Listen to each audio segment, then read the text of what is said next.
We all sound like we have the same sickness going around, so should be good. So we're continuing in our series here, Unlikeable Christmas. We'll refresh last week as we get to it, into this a little bit, and then start into today's. But I'm going to get us going here. God sent his son, born of a woman. When was the last time the Christmas story surprised you? I don't mean it like snuck up on you, like all of a sudden you were like, I can't believe Christmas is in 2 weeks. Not that, right? But when was the last time the story itself stumped you, it shocked you, or surprised you? Advent sermon series get really hard. This is a pretty common little pastor thing that we have a hard time generating ideas to do when we talk about the Christmas story because, we've done it a lot. It's the same verses usually most of the years. It's the same. Hasn't really changed a lot in 2,000 years. When was the last time you were really surprised by an Advent sermon? The struggle is of the horror of the exact same thing. You start reading it, and because you know how it's going to end, you're pretty sure you know it. You with me? My mom used to, on Christmas Eve, she would open up the Bible, and she would read Luke chapter 2. And every Christmas Eve, before we'd all go to bed, she would read Luke chapter 2. And when I was little, I didn't know she was reading the same story every single time. It took me a while. I thought, man, one of these days, we're going to get to the end of this book. She was reading the same thing, but after a while you go, we read the same thing every Christmas? I've heard this before, and I'm pretty sure you know it. If I started saying it, you could probably. And in those days, there came a decree from Caesar. You've heard this a million times, right? The greatest obstacle, though, to knowledge is not ignorance. It's the illusion of knowledge. When you know something, you can't learn it again. You can't run into it anymore. You can't trip over it. It can't really surprise you. And if you think you know Christmas, then you haven't thought about it a lot lately. So one of the best ways to be surprised by a familiar story is that you look for the things inside of it that seem out of place, that seem a little weird, that you don't really take notice of. When something unexpected happens that contradicts your expectations, defies those expectations, it almost mocks them a little bit. It causes you to step back, right? And you say, whoa, I've never seen this before. What did I already think? What did I already know? And how is that not true a moment ago? When I do Old Testament, they have their final on Tuesday. I have them read through things, and I go, I want you guys to just underline the words in there that you maybe have never read in this story before. That's a good way to engage with things in there. Read it, underline all the stuff that you don't know. Or if you don't think you can do it, you underline the stuff you already know, and then read more about the stuff you didn't underline. If Christians are right about Christmas, that not only was Jesus born, but that God was revealed in his fullness in it, that in the beginning, the Word that was with God, the Word that was God, the same God that was in the very beginning with creation, this fullness of the deity in bodily form, that he himself is the image of an invisible God, the firstborn over all creation. If we're completely right about Christmas, it reveals not only that Jesus is God, but it reveals that God is Jesus. And there lies something unexpected. Because if God is Jesus, then the way he comes to us in Christmas is probably not the way that we would have expected. So last week, right, we talked about how the Holy One that is born of God should come in this weird, suspicious, almost scandalous origin, right? An unmarried 12-year-old virgin with a no-name lineage. There's characters in that lineage that probably shouldn't be in there for the lineage of a great king. There's a prostitute, an adulterer, an egotistical king. How did those people end up in the lineage of the Holy One from God? The way to put it last week, right? There's not anything that's ever been done, that you've ever done in your life, that's not in the lineage of Jesus. There's not an origin that you have assumed that's not in the assumed origin of Jesus. He's not ashamed. This is all from last week. You might feel ashamed of yourself, but he's not ashamed of you. So whatever else holiness means, it doesn't mean separation from the people who are completely unholy. Holiness walks bodily into places that are unholy and lives among it and takes it on. This week, we're going to look at the vulnerability of God through some unlikable characters in this story. How is it that a God that is all-powerful should come to us like this?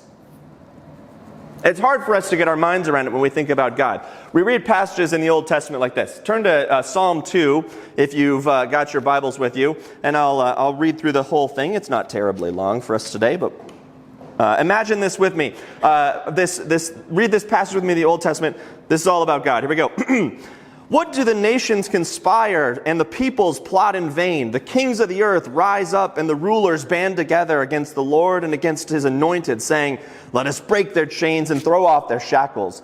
The one enthroned in the heavens laughs, and the Lord scoffs at them. He rebukes them in anger, and he terrifies them in his wrath, saying, I've installed my king on Zion and on my holy mountain.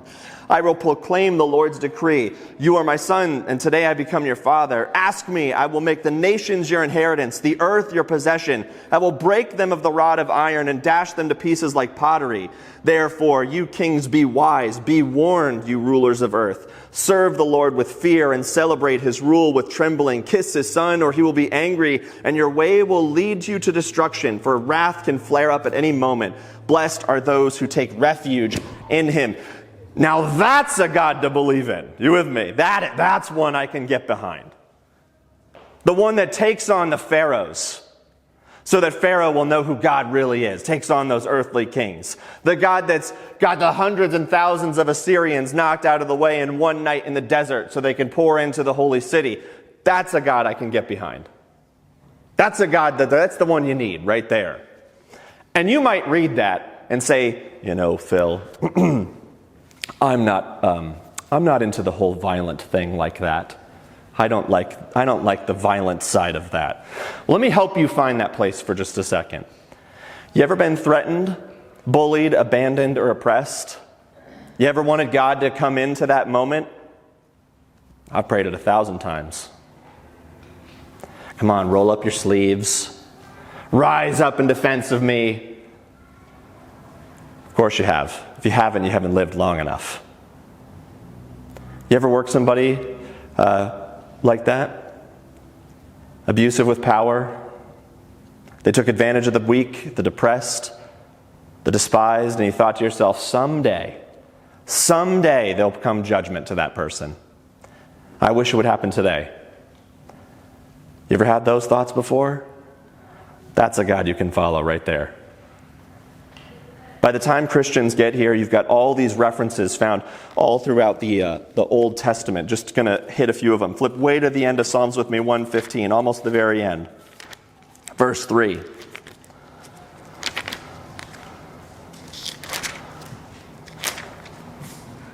Our God is in heaven, and he does whatever pleases him. How about Proverbs 21? Let's just get a good picture of how our ancients here thought of God. So Proverbs 21:1. Whoop.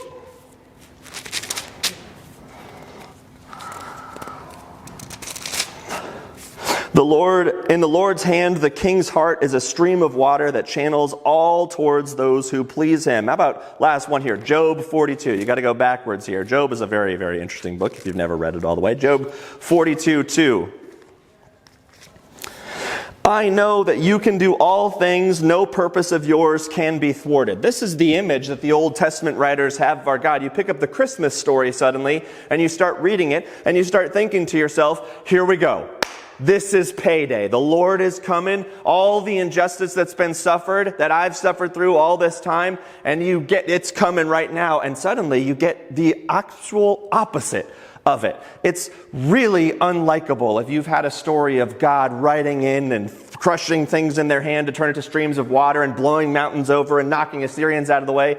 And you turn to Luke 2 and you get this weird story. Turn to Luke 2. In those days, Caesar Augustus issued a decree that a census should be taken of the entire Roman world. This is the first census that took place while Quirinius was governor of Syria, and everyone went to their own town to register. The first person mentioned in the narrative of Jesus' birth is not Joseph or Mary or the shepherds or the wise men. It's a Roman emperor, Caesar Augustus, who was crowned Augustus in 27 BCE by the Roman Senate. And Augustus means the revered one, the venerated one. Augustus's birth is declared by the Romans themselves to be good news, or as we would know it, gospel.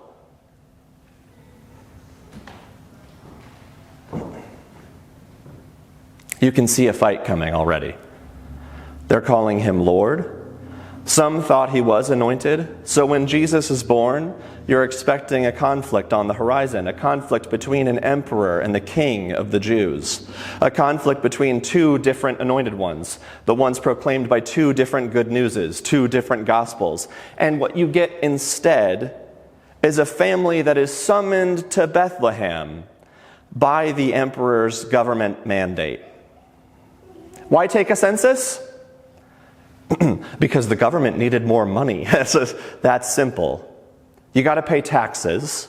And it would be a good time now for God to rise up and say, not in my world, not in my kingdom, no more occupation for my people, no more Roman occupation happening here. But what happens next is in the third trimester of a teenage girl, on the back of a donkey, riding miles to Bethlehem, so that the sovereign one who rules the earth can render unto Caesar what is Caesar's. Matthew adds to this narrative a little tiny bit here. Jesus has been alive for about a year in Matthew's gospel, and he's in the house in Bethlehem, and all of a sudden some magi come from miles away. They come to Jerusalem, and they start asking, who is it that's been born king of the Jews? Oddly enough, Herod, who is the king of the Jews by Roman authority, hears about this. Now, Herod is already a couple fries short of a Happy Meal, and he's upset about this. And so he considers this a threat to his own kingdom. So he says, find them.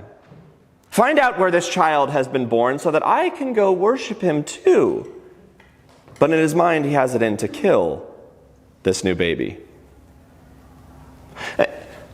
Oddly enough, instead of protecting this newborn baby, God actually moves the star in the sky until it is over the house where Jesus lives. It seems like it would be a good time for the sovereign one in heaven to go into hiding, but it doesn't happen. The direction is pointed straight to where he is. He leads the magi straight to the house where the baby is lying. They bow before him, they open their treasures, and they leave. And this is when God intervenes and says, don't go back. Herod has it in mind to kill him, and so they go home by another road. Later that night, Joseph gets a dream, and God tells Joseph, Herod is looking to kill this new child, so take him, and I need you to move to Egypt to protect him. So now, the one who is obeying the government mandate to go and render the census so they can pay taxes is running for their life from another governor, from Herod's threat. Are you sensing a problem with this little narrative? If he's the sovereign one from heaven, when's he going to roll up his sleeves and take care of business? And it occurs to you that in Christmas, God is revealing to the world his power, but not what we think it should look like. See, your problem with these stories, mine anyway, is not with God. My problem is with power. In Christmas, God reveals his power to the whole world, but it's not any power that we would have ever seen indeed. It's not the power that you've been seeking for yourselves. It's a different kind of power. In Christmas, God is sovereign, and yet he's completely vulnerable. Have you seen a baby recently? They're very vulnerable. They're frighteningly fragile. It's actually scary. I was terrified to hold children before I had my own kids. I have 13 nieces and nephews, right? I never held any of them until they could put their own head up. It's just completely frightening. Human babies are horribly fragile. You can't give them water, guys. I mean, it's really frightening. Kirsty, just brand new baby. Everybody, round of applause for Kirsty, brand new baby. You haven't gone up to see him. You've seen him yet? Fragile, scarily fragile. They're so frighteningly small. This is how God chooses to enter in. Very vulnerable. In Christmas, God is revealed in Jesus, is ruling not from a throne. He draws people into himself, not by his appearance, not by charisma. In Christmas, God enters into this problem instead of completely crushing it. He grows up inside of the problem instead of eliminating it. He takes on everything that's wrong in the entire world. He doesn't just cast out evil, but he enters into this world, this evilness that's pervading all through the world, and builds something completely new with it. Something that lasts. And in the end, in Christmas, he enters into injustice and becomes a victim of this world himself. He is ruled by Rome, but he's not a servant of Rome. He remains the servant of God, and he yields himself to every impulse that the tyrants have. And yet he gives himself to a narrative that's bigger than any of those tyrants. And when that narrative grows, it will dismantle the tyrants that have built it. But he'll do it slowly and from the inside. He lets death swallow him whole. And when it has, he comes back to bring life again. I'll tell you why this is so important. I think, I don't even have to think. It's so just painfully obvious. The church is super divided over issues that lean in two directions. And with your leaning, you listen to your causes, but you often ignore or at least downplay the seriousness of the ones on the other side. Both sides believe that something is completely at stake. Both sides believe that the other one is bad for the church, it's bad for the government, it's bad for whatever. And the churches are splitting over this. Families are splitting over this America's splitting. Are you with me? We're falling apart. But secretly, I wonder if the real fight is not over freedom or morality or equality. Those are acceptable words to fight over. I wonder if the real struggle is over control of power. I wonder if both sides, and inside of our churches, are seeking the wrong kind of power. See, it's a power that either on one hand protests, fights, counterattacks, and on the other hand it retreats, withdraws, abandons, and protects. But it's not a power that enters into the other person's predicament and it lives there. For a long time, religious people like me, like all of us, have been working on our convictions. We've really been working on our positions. We've got to have our position and our convictions totally right. We've got to make sure we're really ready to go. But have you ever stopped to wonder if our disposition is the thing that is actually on trial? Not our convictions, not our beliefs, but the way that we live and express those convictions in relentless pursuit for control and authority and power. All while gathering in the name of the one person who surrendered all the rights to those things. We have it in our minds sometimes as religious people that if we are right about something, we can draw a line in the sand. We can dig our heels in. We can refuse to comply, whatever it is.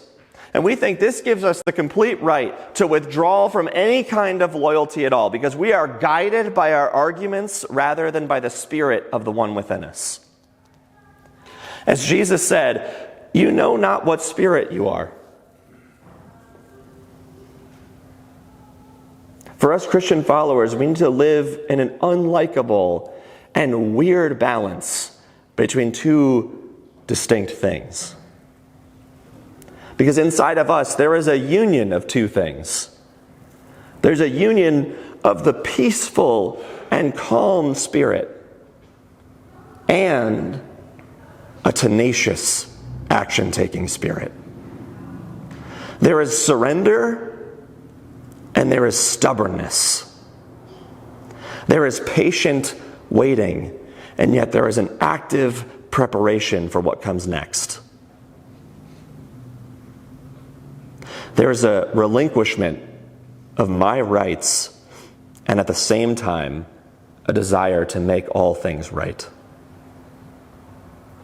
When a person occupies this balancing act space, they tell us they meet God in this deep part of their being.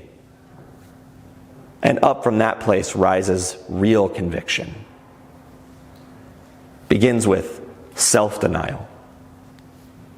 So I wonder if we need to pursue a different kind of power.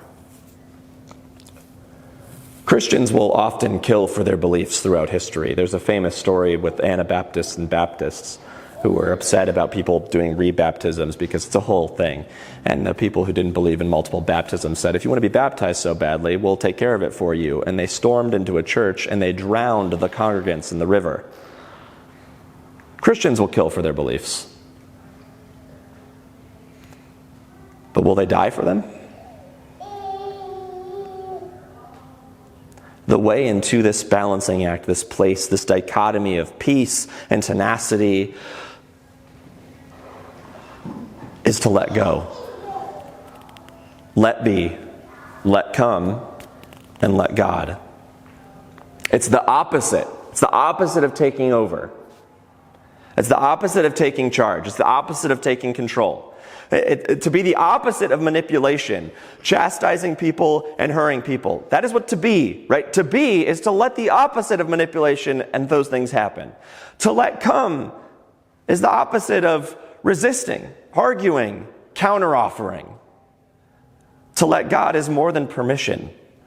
To let God is to find what God is trying to do, sometimes through people we don't even like, and to cooperate with it. To make room for it, to nurture it, to support it, maybe even align ourselves with it. And this just leads to like a few questions to find this balancing act, right? What threatens you today? Where do you feel the most threatened? What's bothering you? Who's bothering you? Who's wrong in your life? Who's the wrong one? If they only knew it, right? Who bullies you? Who's your injustice? Let be, let come, let God. Surrender, and let God work through the unlikable.